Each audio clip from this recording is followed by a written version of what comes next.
Welcome, everyone, to Talented Universe on this 8th day of May in 2026.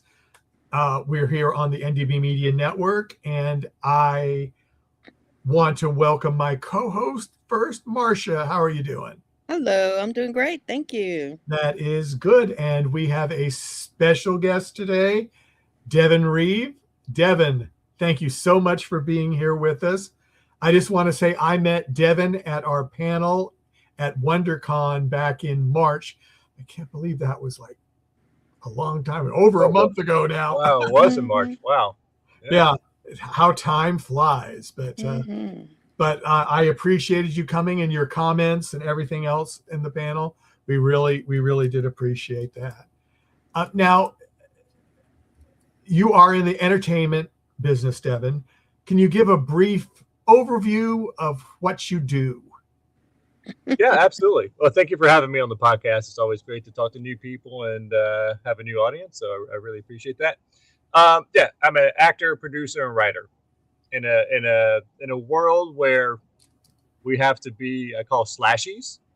Like no one in the entertainment industry is no longer just doing one thing, especially with the way the industry is headed and the technology that's available to us. We can be the overall creator. We can be the actor. We can be the writer. We can be the producer. Sometimes we're all three on one project, and sometimes I'm just acting. We just wrapped the project last night at 3 a.m. Where I was producing, and I actually did a stunt on it where I got hit by a car. So yeah, that's the car survived, or car survived. Yes, yes. Okay. Had to make sure that no cars were harmed in this production. The car asked me to go gentle on him, so I said, that's good. That's good. Yeah. Marcia, I'm going to go ahead and go with you first. Okay. Hi, Devin. Hello again. Yeah, you have an interesting background. I understand that you're West Coast, but your family had some cemetery interests. You did some homework. Look at you. Well, I was born and raised in Atlanta, Georgia. Mm-hmm. However, even though I was kind of raised in the city, my whole family is from the country of not the country, but North Carolina country. So I kind of had that country boy lifestyle in his city setting. So I kind of feel like I got the best of both worlds. So yeah, my father and my mom, they were in the cemetery business, and eventually they moved on and opened their own. They bought some cemeteries and bought some funeral homes, and I worked for them when I was in high school, and it was the first job I ever got fired from. Oh, tell us that story. Oh, okay. Well, I was 18 and I was supposed to be at work at 7 a.m. and I went out to a nightclub, danced all night, and didn't roll in until noon to my job. And of course, I was thinking, hey, my dad owns the cemetery. Yeah. I'll be fine. No problem. I walked in. He goes, all right, boy, come here. I got to talk to you for a second. Sat me in his office. He goes, well, you're supposed to be here at 7, and it's now 12:01, so I got to let you go. And I was like, what? And he said, with a dead straight face, you're my son. I expect more from you, even if you're working for me, than I do of any other employee. And I was like, that kind of hit me. I was like, oh shit. Yeah. Okay, I see where you're coming from. And then and then he asked what happened, and I told him, and then we had a good laugh about it. And then he goes, well, you want to go get some lunch? I go, yeah. And we went to have lunch, and that was it. So you didn't get rehired? No, I did not. No, I started waiting tables at that point. So what did that lesson teach you? That no matter what we do, or no matter who we work for, to take pride in the work that we're doing, Mhm. whether it's a small job or whether it's a big job, whether you're getting paid, a small amount or whether you're getting paid a large amount. If you accept the job and you say yes to it and you know what you're getting into, take pride in it and give it 100%. Wow. And Interesting. that crosses over even to the entertainment industry. Yeah. Whether I'm shooting a big budget feature or it's Mhm. a group of friends saying, "Hey, we're shooting this thing. Uh, we can't pay anything. We're shooting for like 2 days. Will you come out and be a part of it?" I'm Mhm. giving 100% effort on those smaller gigs, just the same as Mhm. I would on a larger. Mhm. Mhm. So I never phone it in. I never come doing it half-assed. I literally come and go, if I'm going to say yes to this, and you've been honest about what we're getting into, I'm gonna I'm going 100%. Mhm. Don't hit me with any surprises. You know. Mhm. Well, we've kind of already been in my Wayback Machine. You see on I've got Mr. Peabody and Sherman from Oh the yeah, classic cartoon with yeah. where we put a coin in the Wayback Machine. So we've been in Devin's Wayback Machine for a little bit. And I also understand that you're classically trained as an actor. So you've done Shakespeare. I think you were Tybalt in Romeo and Juliet, Hmm. and the serious stuff. Yeah, my acting coach, her mother, uh, was a famous acting coach from the actor studio. Hmm. So she Wow. she taught a lot of people that people recognize and know. And so with her growing up in that environment, she absorbed all those teachings. So she teaches the same way her mother did. Mm-hmm. Um, so I've done Shakespeare, I've done Chekhov, I've done Ibsen. Um, so coming from those roots, and I grew up doing theater, Yeah. which was a wonderful experience. Coming from a live audience it teaches you a lot, especially when you transition over to like on camera stuff. Even though Mm-hmm. the acting experience is completely different, there's a lot of skills that you can bring into it, especially if you're doing a lot of character work like I do. Mm-hmm. And the feedback you get from a live audience, being and on the other side, in the audience as absorbing the performance of an actor.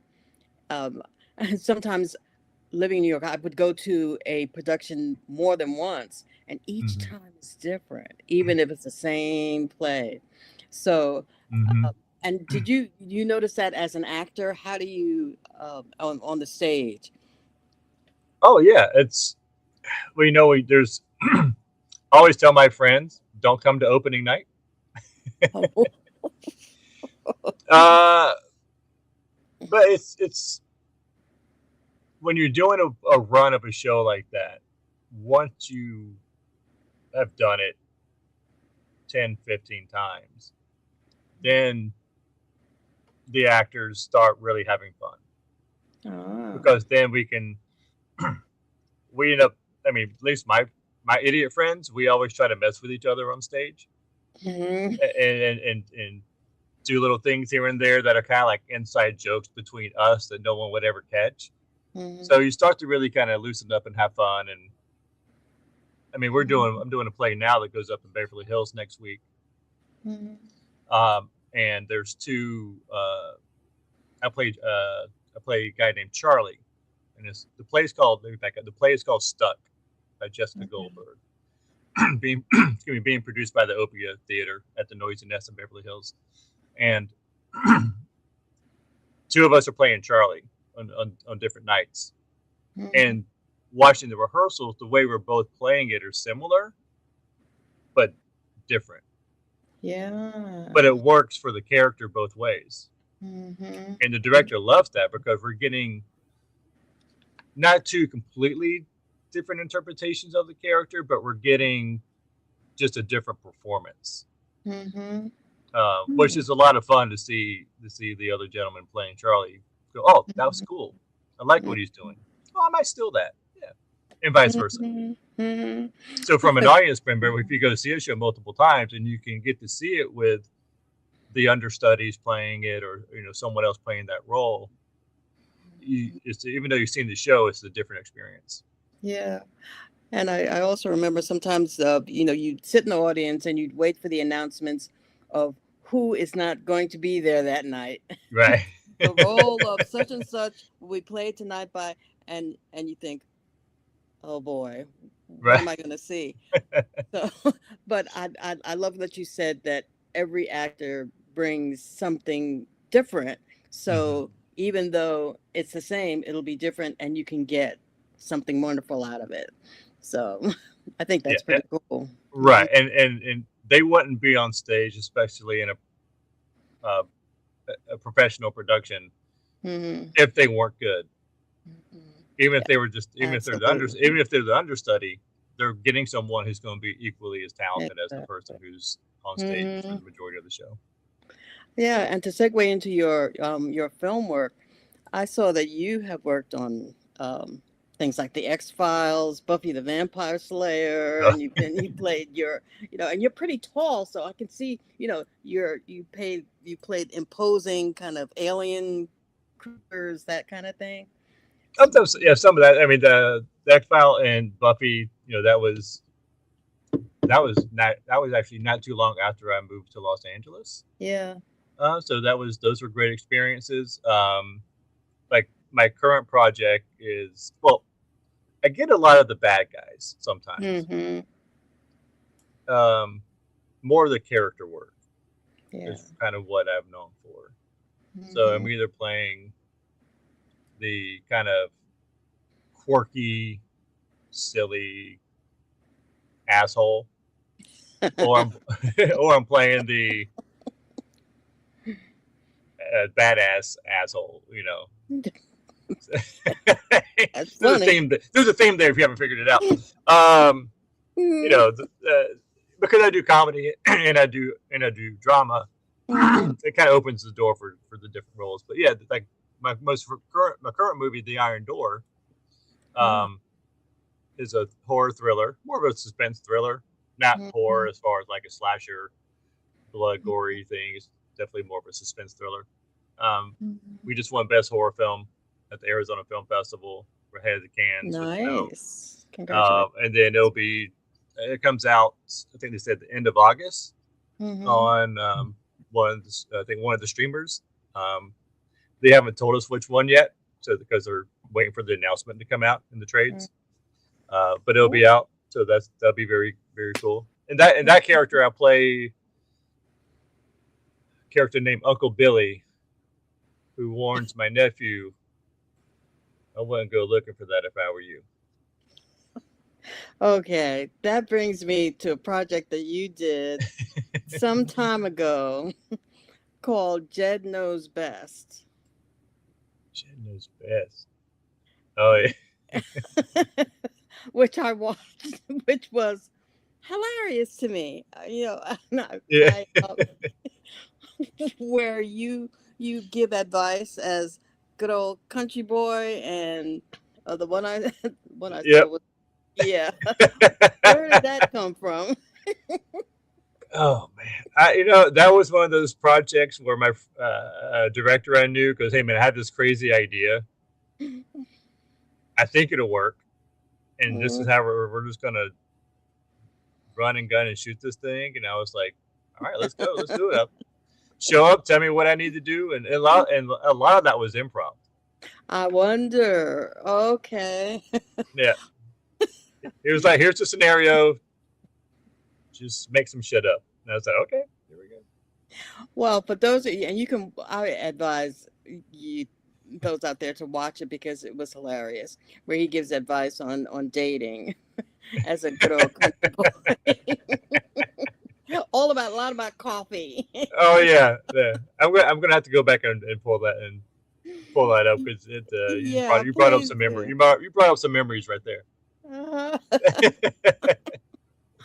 And a more I don't know. Should I continue, Michael, or do you want? Yeah, go ahead and Okay. one or two more, and then Well, but I'm sure you're going to steal the Mary- question I'm going to ask, but I don't care. Killing Mary Sue, with which starred, I think, Dermot Mulroney and Martin Cove was in it, and somebody who I was surprised to see showed up at the beginning, Jason Mewes. Oh yeah. Who Clerks. Of course, yeah.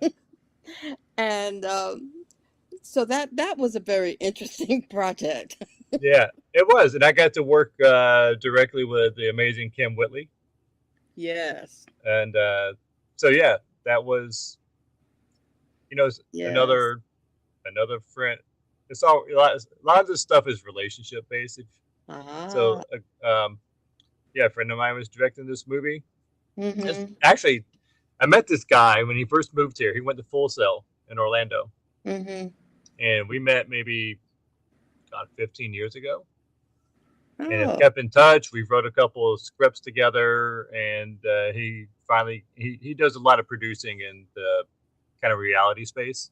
But he had the opportunity to direct this feature, and he did an amazing job. It's really kind of an off the wall film. Yes. Yeah. In a word, yes. If you haven't seen it, Killing Mary Sue is out there on I think it's on Amazon. It is on Amazon. Yes. Yeah, that's where I saw it. Yeah.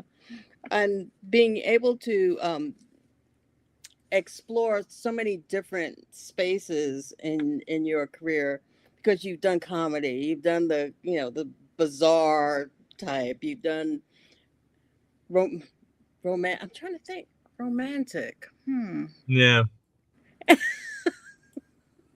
haven't done any romance yet. So is that something yeah. I mean, if the role calls for it. I mean, I've had like kissing scenes and stuff like that, but nothing like. Not the rom-com. No,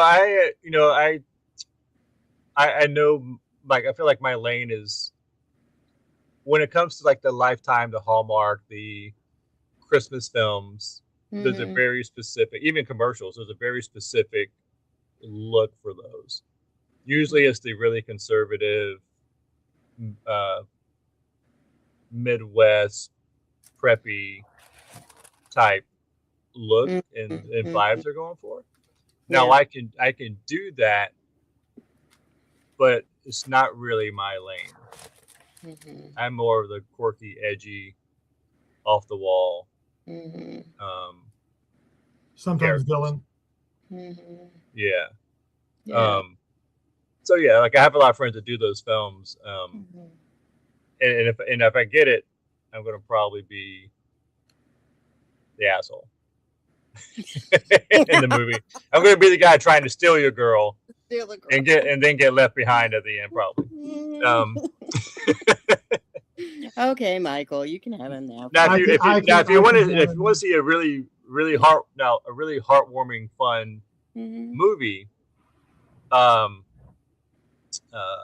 Saint Nick. It's a Christmas film that is available on Amazon, and it's a wonderful Christmas movie.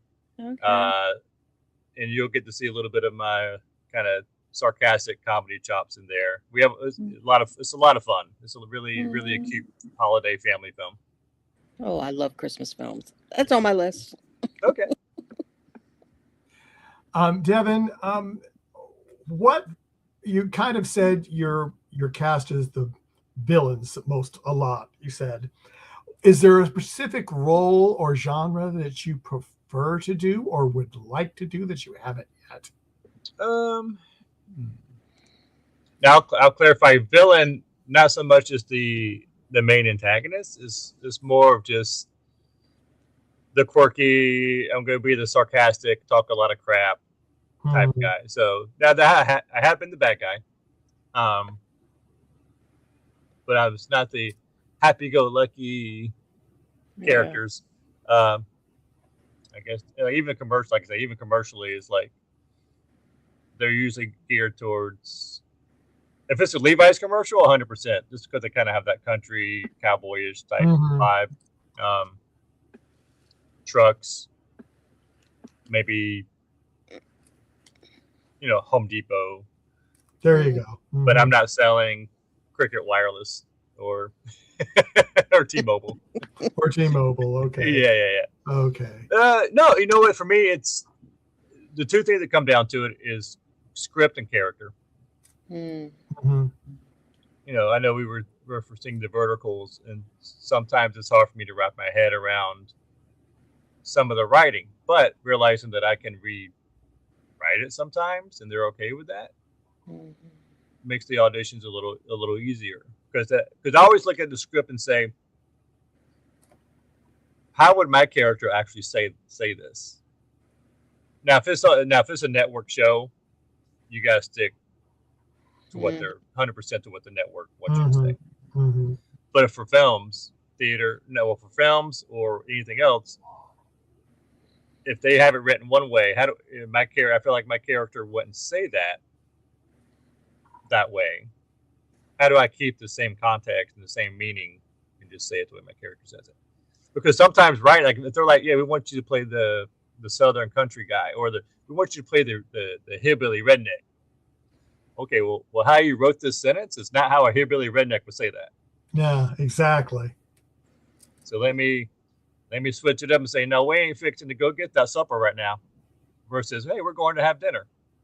Because, Yeah, and honestly, I mean, some of the writers, they don't, they want to have a character from a certain place, but they really don't know what they're like. So, I mean, that, unless they do a lot of research like Marcia does. Yeah. And then they would know, Well, I'm not sure if you heard this quote by Denzel, but he was asked about, I forgot what film they were talking about, but the interview asked, why was it important to have a black director for this?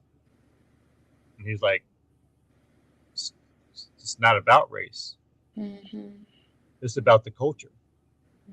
So whatever that culture is, you need the right director to understand what that culture is that you're portraying. Right. He's like, Spielberg is an amazing director. Schindler's List. He could have directed this other film, but it's all about culture. Right. And I was like, wow, that's the best way I've ever heard that put. Yeah. So same with characters. Yeah, if you have a character, you have to understand the culture those characters are coming from. That is very true. Very true. What I wanted to talk about your graphic novel that you've written, and hopefully it's going to be published soon. Can you say anything of kind of the feeling of the graphic novel, or aren't you allowed to talk about it very much? I can talk. Let's see, how can I say it without giving it away? That's what I don't want you to do. Yeah. Yeah. No, I won't. My next meeting after this podcast is with Image Comics. Ooh, all right. Yeah. So we it is, if you like vampires living in an apocalyptic world, you'll like this. Okay. Do you have to invite them into your house? No, they can just go in. They can do whatever. They can do whatever they want. Those vampires are a little different than some that's scary. Yeah. It's called the Crimson Paradox. Well, I'll have to look out for that. Yeah. So I woke up with this idea. I was like, never thought about that before, huh? And I went to my computer and started writing. And then I started writing it as a series. And then I was like, this would be great as a graphic novel as well.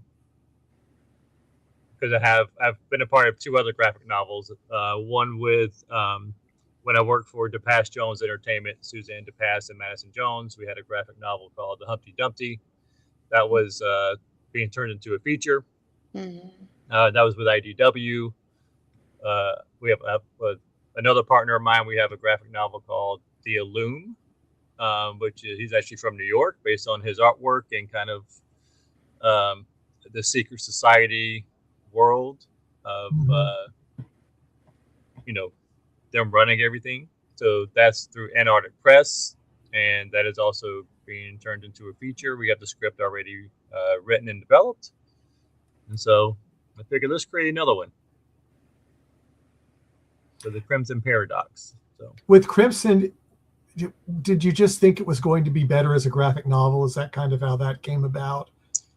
I saw the brand, and I saw the growth of the IP based on the concept of other comparable stories that were out there, and all those other comparable stories had all been graphic novels or comics prior to the series or film, or they got turned into a graphic novel or comic after the series or film. So I wanted just to create the IP just because there's a huge fan base for the genre. Well, then that makes a total thing. Aisha, who's one of our co-hosts on the network, she says, Crimson Paradox sounds like a Japanese anime. All that's missing is the lone samurai. Or maybe that's the vampire. Is that good? I like the way you think. Ooh, there you go, Aisha. You might have hit something. Yeah. I mean, it definitely does have an anime style to it. Cool. A lot of the graphic novels that I've seen, they do have an anime kind of feel. I mean, I was shocked when I was first introduced to the graphic novel, and I worked in elementary school, and we started to get them when they started to get really popular. And my whole feeling was, I go, because the previous librarians I had worked with all said they would not have comic books in the library. No comic books. And then I had someone that came in and she introduced the graphic novel. And I said, well, all the other previous people have said no. And she goes, no, I'm going to try, see what it does. We started with like 10. They were out every single night. Oh, I'm sure. Every single night. So we got more every single night. I'll see if I can. I don't know if you'll be able to throw it up. I will share one, the cover page. Okay, I'll blow you up so everybody can see it. Yeah. So I'll put you full screen if you want to. Oh, yeah, that's fine. I was going to email it to you. Oh, you can do that, and then I can put it up. So yeah. Let me see here. Oh yeah, where did I put it? There we go. Now, while I look for this, so there is another project coming out called 9 Little Indians that I had the honor of being a part of. Oh, okay. And it is a documentary directed by Shannon King, who's a Oscar-nominated documentary director. And it's the story of, I guess in the 1800s, early 1900s, the tribal lands up in South Dakota, a lot of native orphans were sent to this orphanage. And of course, some terrible things happened. And the stories has been, the town and the state has buried this story for so long. And now they're starting to get justice for everything that occurred. So for some of the reenactments, I did the fight choreography with some other stunt friends of mine, and then I played one of the roles who beats up the priest.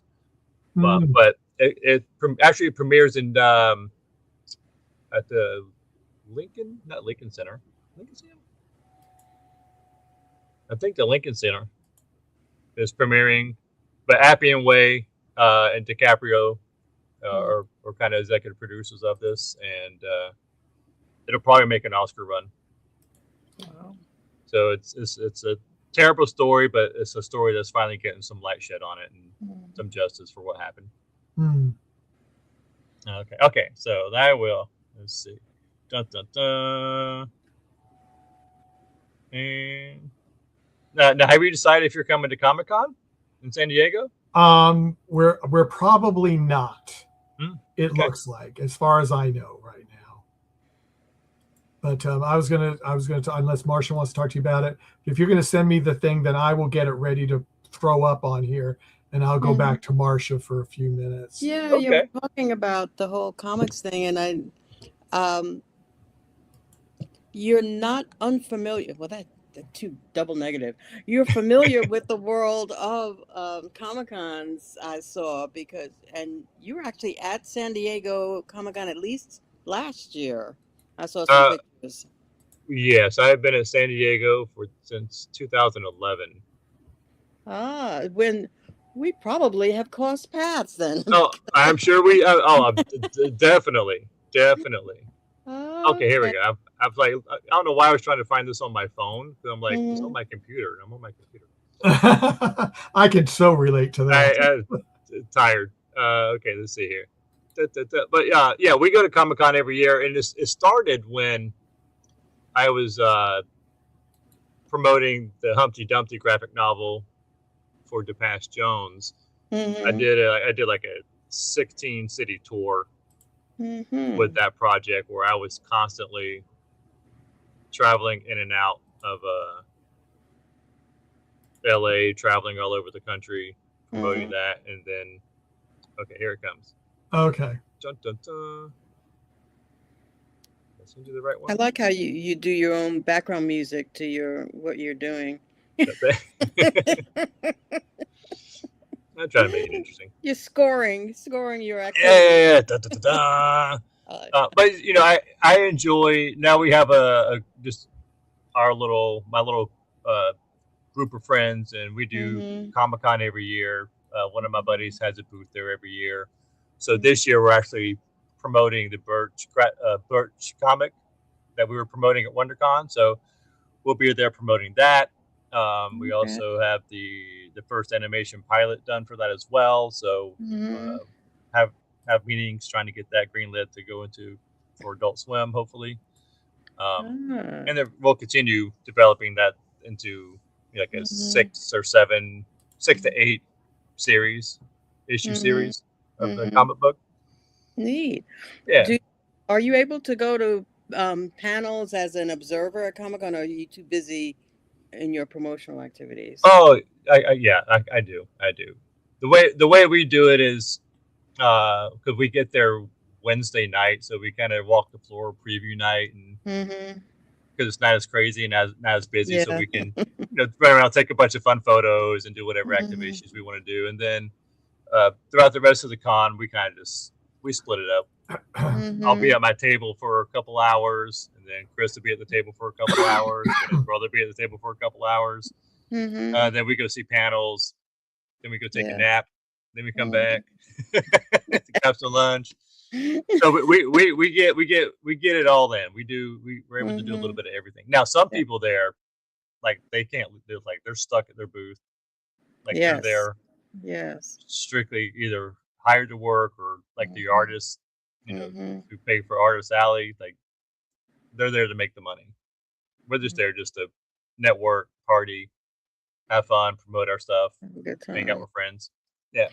So if you're going this year, I may be. I have gone many times in the past. I'm still up in the air. What I do produce panels at Comic-Con. Oh. In the past, let me see. Oh, we did one on do you like Godzilla?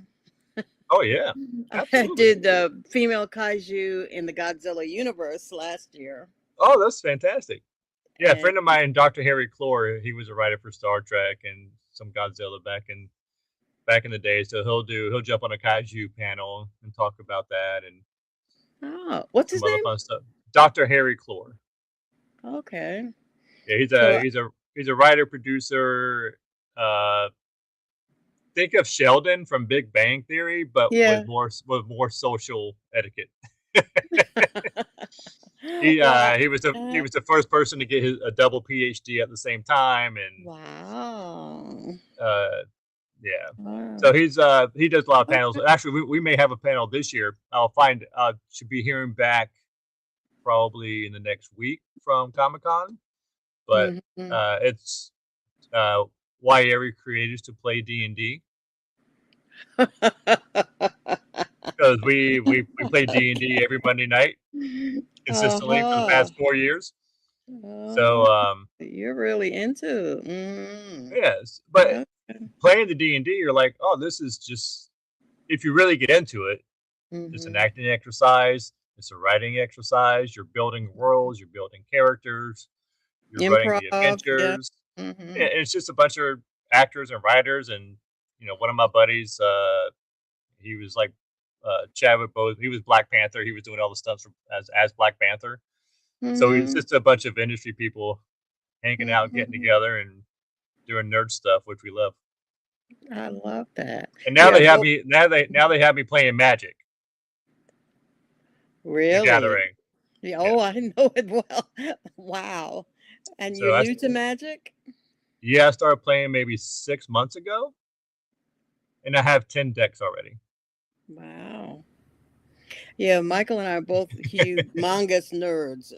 Oh, yeah. Oh, I've been doing sci-fi stuff for decades. Oh, that's awesome. That's awesome. Yeah. So yeah, we look at, we're just a bunch of nerds just having a bunch of fun and doing the things that we love to do. Yeah, I liked your you and your wife had Jedi or I don't know if you were actually Jedi, but you had Star Wars and the lightsabers, and that was so. Are you you're already planning for the outside this booth? I started to do this podcast at my desk, and I was like, it might be a little noisy out there. I'll go to my voiceover booth. Yeah. But my whole office is Star Wars. I have a huge Star Wars collection. Oh, but we're not doing it anymore. We just hold on. Here we go. It's a little messy out there because we're in production. But oh yes, a few little odds and ends. Yes. Yeah, that's just a little part of it. But those Jedi outfits. My wife's a costume designer, so she actually made those. Wow. Might we know some of the things that she's designed costumes for?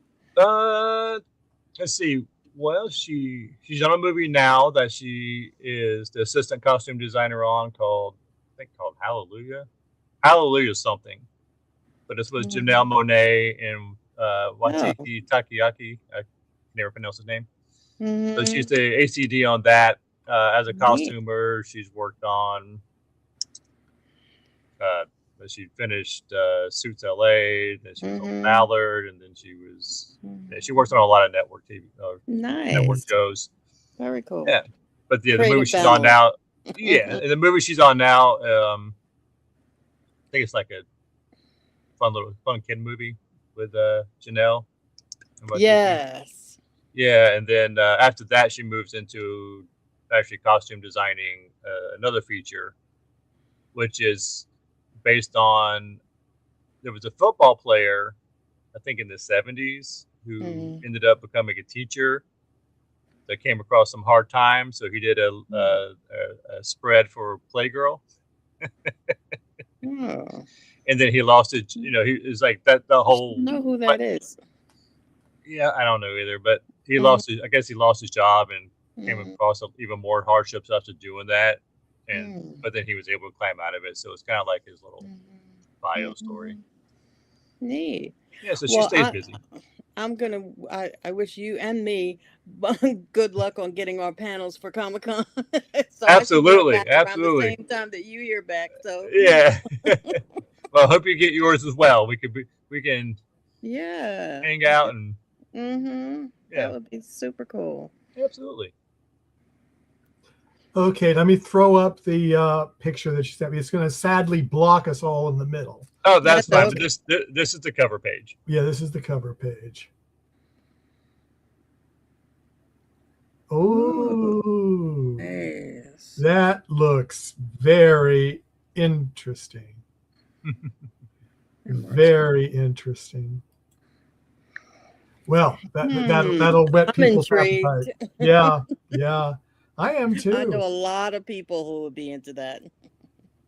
Yeah, I think it's a great idea. I can't wait to it is registered with the WGA, but because there's some key things there that give it away. Can't back it. Once we get it announced, I'll be talking about it all the time. No, there you go. But because we don't want you to spill anything you're not supposed to. So that's that's the way it is. And Aisha, this is the last question I'm going to do from the chat room. Then we're going to start winding down. Aisha says, would you ever consider working with any of the Japanese anime studios? I'm thinking Kyoto Animation, A1, or others that collab. Absolutely, Aisha. If you got a hookup, hit me up. There you go, Aisha. There you go. I'm all about creating magic with amazing people, and it's all about collaboration. We can't do any of this by ourselves. No, it's very difficult. Yeah, it is. I've tried. It doesn't work. We all have, and I'm always open to any collaborations. And if there's a way that we can, build something amazing and break bread, let's do it. Mm-hmm. That makes sense. Is there anything that you wanted to bring up that we have not talked about? No, you guys were fantastic. You guys covered everything. I think, mentioned the Iron Door, mentioned Birch, mentioned the play, and talked about all kinds of wonderful, fun stuff. You guys did your research and uncovered some groovy stuff. Yeah. Yeah, groovy stuff. Yeah, there you go. That dates everybody. Yeah. But yeah, that's great. Fun. That's great. Well, Devin, thank you so much for being on with us. Oh, my pleasure. Thank you for having me. I really when appreciate it. Some of those things come out, we'd love to have you back. Yeah. Absolutely. I would definitely keep you updated on everything that's going on. I usually send out like a monthly update when things are happening. So I would definitely include you on that email. Cool. Well, I just think that is fabulous. And on behalf of NDB Media Network and Talent Universe, everyone, thank you for coming. Chat room was a little bit quiet, but that's okay. Because it was fascinating. We just want to listen. Yeah, well, that could be.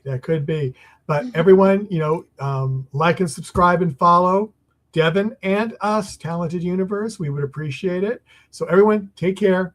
Thanks for coming. Bye-bye. Cheers. Bye-bye.